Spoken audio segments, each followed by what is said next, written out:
శుక్లాంబరధరం విష్ణుం శశివర్ణం చతుర్భుజం ప్రసన్నవదనం ధ్యాయేత్ సర్వవిఘ్నోపశాంతయే. శ్రీ మహాగణాధిపతయే నమః. ఆధ్యాత్మిక మిత్రులందరికీ కూడా ఈ భవిష్యత్ దర్శిని కార్యక్రమంలోని వాస్తు పదం కార్యక్రమానికి హృదయపూర్వక స్వాగతం. మీ Yogananda Sharma, Sripeethamu Rudrakshasala and Navaratna emporium, new Nallakunta, Shivam road, Hyderabad.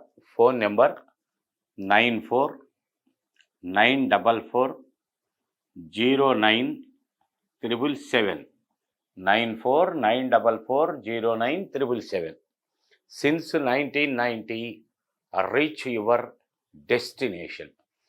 ఆధ్యాత్మిక మిత్రులారా, ఇప్పటి వరకు మనం ఈ వాస్తు కార్యక్రమంలో 16 రకములైనటువంటి భూముల గురించి,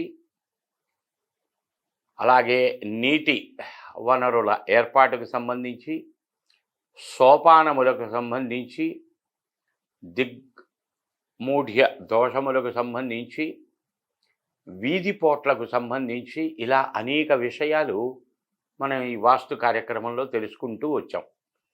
ఈరోజు ప్రధానమైనటువంటిది, ఇది 2 పార్ట్లుగా వస్తుంది. Part 1, part 2. ఇప్పుడు మనం తెలుసుకుంటున్నటువంటిది పార్ట్ 1. దీనికి జాయింట్ అయి ఉండేటువంటిది పార్ట్ 2. ఏమండి, ఇల్లు అంటున్నాం, వాస్తు అంటున్నాం, సింహద్వారం అంటున్నాం, అవంటున్నాం, ఇవంటున్నాం, ఇదంతా బాగానే ఉంది. అసలు ఈ ఊరు, మనం ఒక ఊరు వెళ్ళదలిచాం. ఉద్యోగరీత్యా ట్రాన్స్ఫర్ కోరుకునో, ప్రమోషన్ కోరుకునో, ఇంకా కొత్త ఉద్యోగం కొరకో, లేకపోతే పిల్లల యొక్క భవిష్యత్తును దృష్టిలో పెట్టుకుని పెద్ద చదువులు ఉన్నటువంటి పెద్ద పెద్ద గ్రామాలకో, పెద్ద పెద్ద సిటీస్కో మారాలి అనుకుంటున్నాం. అలాగే ఉన్న ఊరిలో అభివృద్ధి లేక ఏదో ఒక వ్యాపారం కొరకో, ఉద్యోగం కొరకో పొరుగురు వెళ్ళటం. చాలామంది దుబాయ్ వెళ్ళటం, ఆఫ్ఘనిస్తాన్ వెళ్ళటం, లేకపోతే అక్కడికి వెళ్ళటం, ఇక్కడికి వెళ్ళటం. అక్కడ నానా రకాలైనటువంటి లాభాలు అనేక రకాల లాభాలు పొందటం, అనేక రకాలైనటువంటి కష్టాల్లో కూరుకుపోవటం జరిగింది, జరుగుతూ ఉన్నది. రోజు వార్తల్లో చూస్తూనే ఉన్నాం. అలాగే ఇంకో ఊరు, విత్ ఇన్ జిల్లా, within state, within India, out of state in India, out of country, ఇత్యాదులు ఏవైనా చేర్పులు, మార్పులు. దానికి ఇప్పుడు చెప్పబోయేది ఉపయోగం. అలాగే ఫలానా ఊరిలో, ఒక ఊరిలో ఇల్లు కట్టదలిచాం. మనం ఉన్న ఊళ్ళో మన ఇంటి పక్కన దొరుకుతుందా సైటు? ఎక్కడో కొంటాం, అక్కడ ఇల్లు కట్టాలనుకున్నాం. అసలు ఆ ఏరియా మనకు ఉపయోగపడుతుందా, పడదా? ప్రధానంగా దీన్ని గ్రామార్వణము అంటారు. అర్వణము అంటే మనకు కలవటం, ఆ గ్రామం మనకు కలిసిందా లేదా. దీనికి మహర్షులు, దీనికి వాస్తులో చాలా పెద్ద కథలు కూడా ఉన్నాయి. ఆ కథలను బట్టి కూడా వాస్తు శాస్త్రానికి సంబంధించి ఓ పెద్ద ఉపోద్ఘాతం అవుతుంది, సబ్జెక్ట్ ఆగుతుంది. ఎందుకంటే మనకి ఛానల్లో తక్కువ సమయం ఉంటుంది కనుక సింపుల్గా తెలుసుకునేటువంటి విధానం. ఆ ఊరు మనకు ఉపయోగపడుతుందా, పడదా? అక్కడ కట్టే ఇల్లు ఉపయోగపడుతుందా, పడదా? అక్కడికి వెళ్ళే ట్రాన్స్ఫర్, లేక అక్కడికి వచ్చే ప్రమోషన్, వాటెవర్.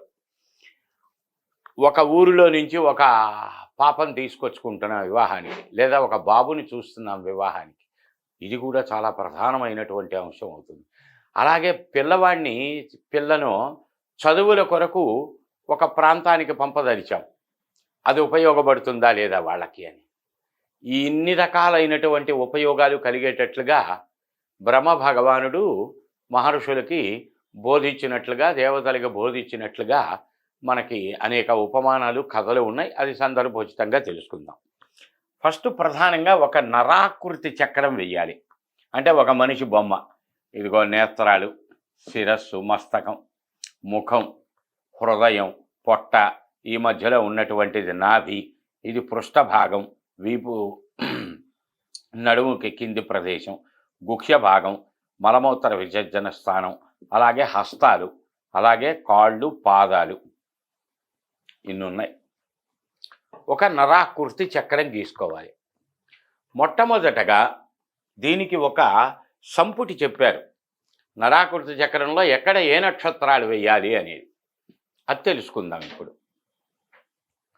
ప్రధానంగా నక్షత్రములు అశ్విని, భరణి, కృత్తిక, రోహిణి, మృగశిర, ఆరుద్ర, పునర్వసు, పుష్యమి, ఆశ్లేష, మఖ, పుబ్బ, ఉత్తర, హస్త, చిత్త, స్వాతి, విశాఖ, అనురాధ, జ్యేష్ఠ, మూల, పూర్వాషాఢ, ఉత్తరాషాఢ, శ్రవణం, ధనిష్ట, శతభిషం, పూర్వభాద్ర, ఉత్తరభాద్ర, రేవతి. అశ్విన్యాది రేవత్యాంతం ఉన్నటువంటి 27 నక్షత్రములు. ఇందులో మనం ప్రధానంగా ఈ నరాకృతి చక్రంలో తీసుకొనవలసినటువంటిది ఏంటంటే, ఎవరి గురించి అయితే తెలుసుకుంటున్నామో వాళ్ళ పేరులో వచ్చే మొట్టమొదటి అక్షరం ఏ నక్షత్రమునకు సంబంధించి ఉంటుందో. ఉదాహరణకి వెంకటేశ్వరరావు, వే అనేటువంటి అక్షరం మృగశిర నక్షత్రం మొదటి పాదంలో ఉంటుంది. మృగశిర నక్షత్రం వాళ్ళ జన్మ నామ నక్షత్రం. అలాగే సుబ్బారావు అనే పేరు తీసుకున్నాం. గోసాశీసు, శతభిషం, కుంభరాశి వాళ్ళది జన్మ నామ నక్షత్రం అవుతుంది. అలా పేరును బట్టి మొదటగా వచ్చేటువంటి నక్షత్రములు, మొట్టమొదటి నక్షత్రం అశ్విని. సరే, మనం పేరు కూడా ఒక లక్ష్మి అనే అటువంటి ఆవిడ పేరు మీద తెలుసుకుందాం. లావణ్య, లక్ష్మి, లహరి, లక్ష్మణరావు ఇట్లాంటి పేర్లు లకారంతో వచ్చేది అశ్విని నక్షత్రం అవుతుంది. దీనికి ఎలా తీసుకోవాలి? ఇక్కడ శ్లోక రూపకంగా ఏం చెప్పారంటే, మస్తకే పంచలాభాయ. మస్తకం అంటే శిరస్సు యొక్క మూర్ధని భాగం. అక్కడ 5 నక్షత్రములు రాయాలి. అనగా అశ్విని నక్షత్రం నుంచి 5 అనుకోండి, వాళ్ళది అశ్విని అని అనుకుందాం. అశ్విని నుంచి 5, అశ్విని, భరణి, కృత్తిక, రోహిణి, మృగశిర. మస్తకే పంచలాభాయ. మస్తకం మీద 5 నక్షత్రాలు రాసుకోవాలి. అశ్విని నుంచి మొదలుపెట్టి మృగశిర అనబడే నక్షత్రం వరకు వచ్చే 5 అక్షరాలు శిరస్సులో రాయాలి. తర్వాత ముఖే 3 ధనక్షయం. ముఖంలో, ముఖ భాగంలో 3 రాయాలి. ఇప్పుడు అశ్విని, భరణి, కృత్తిక, రోహిణి, మృగశిర 5 అయిపోయినాయి. మృగశిర నక్షత్రం తర్వాత వచ్చే 3 ఆరుద్ర, పునర్వసు, పుష్యమి. ఆ అంటే ఆరుద్ర, పు అంటే పునర్వసు, పు అంటే పుష్యమి. ఈ 3 అక్షరాలు ముఖ భాగంలో రాశాం. మస్తకే పంచలాభాయ, ముఖే 3 ధనక్షయం, కుక్షౌ పంచధనం ధాన్యం అన్నాడు. కుక్షి అనగా పొట్ట భాగం, ఉదర భాగం. ఈ ఉదర భాగంలో 5. పుష్యం అయిపోయిందిగా. ఆశ్లేష, మఖ, పుబ్బ, ఉత్తర, హస్త. ఇవి 5 నక్షత్రాలు. పుష్యమి తర్వాత పునర్వసు, పుష్యమి, ఆశ్లేష, మఖ, పుబ్బ, ఉత్తర, హస్త. ఈ ఆరుద్ర నుంచి, ఆశ్లేష నుంచి హస్త వరకు వచ్చేటువంటి నక్షత్రములు 5 నక్షత్రములు కుక్షి స్థానంలో రాయాలి. మస్తకే పంచలాభాయ, ముఖే 3 ధనక్షయం, కుక్షౌ పంచధనం ధాన్యం. షట్పాదే స్త్రీ దరిద్రత. తరువాత 6 నక్షత్రాలు అన్న కుడికాలు మీద, కుడి పాదం మీద 3 అక్షరాలు, ఎడమ పాదం మీద 3 నక్షత్రములు రాసుకోవాలి. చిత్త, స్వాతి, విశాఖ, అనురాధ, జ్యేష్ఠ, మూల.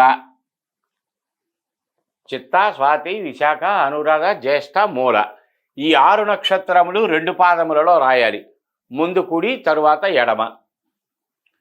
పృష్ఠే చైకం ధనం పీడ. పృష్ఠస్థానం అనగా వీపు యొక్క కటి ప్రదేశము యొక్క కింది భాగం పృష్ఠస్థానం. ఇక్కడ 1 నక్షత్రం రాయాలి. పూర్వాషాఢ. నాభౌ చత్వారి సంపద. నాభిస్థానం ఇది. పృష్ఠే చైకం పాదహాని. ఈ పృష్ఠస్థానం 1 నక్షత్రం వచ్చింది, పూర్వాషాఢ. పాదహాని. నాభౌ చత్వారి సంపద. నాభి అనగా బొడ్డు స్థానం. ఈ నాభి స్థానంలో తరువాత 4 రాసుకోవాలి. పూర్వాషాఢ, ఉత్తరాషాఢ, శ్రవణం, ధనిష్ట, శతభిషం. 4 అయిపోయినాయి. ఉత్తరాషాఢ, శ్రవణం, ధనిష్ట, శతభిషం నాభిస్థానంలో. గుహ్యే చైకం, ఈ గుహ్యస్థానం మలమూత్ర విసర్జన స్థానం గుహ్యస్థానంలో తరువాత నక్షత్రం రాసుకోవాలి. శతభిష అంటే పూర్వాభాద్ర.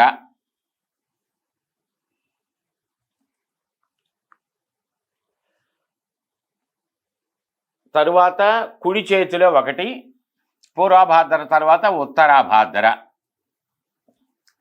ఎడమ చేతిలో 1 రేవతి. చూడండి ఇప్పుడు 27 రావాలి మనకి.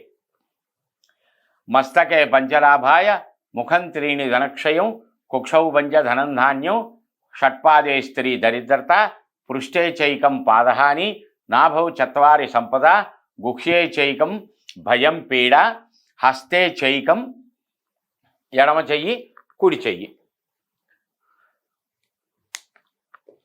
ఇలా ఒక నరాకృతి చక్రం రాసుకొని ఈ రకంగా నక్షత్రములు తయారు చేసుకోవాలి. ఇది పార్ట్ 1. రేపటి రోజున ఇదే భాగంలో పార్ట్ 2 గురించి తెలుసుకుందాం. మీ గృహముల యొక్క వాస్తు కానీ, కొత్తగా నిర్మాణం చేయాలనుకున్నా, ఆల్రెడీ ఉన్నటువంటి వాటిల్లో ఉన్నటువంటి దోషములు, వాటి నివారణలు సంపూర్ణంగా తెలియచేసే ఏకైక సంస్థ Sripeethamu Rudrakshasala Navaratna emporium Hyderabad. Phone number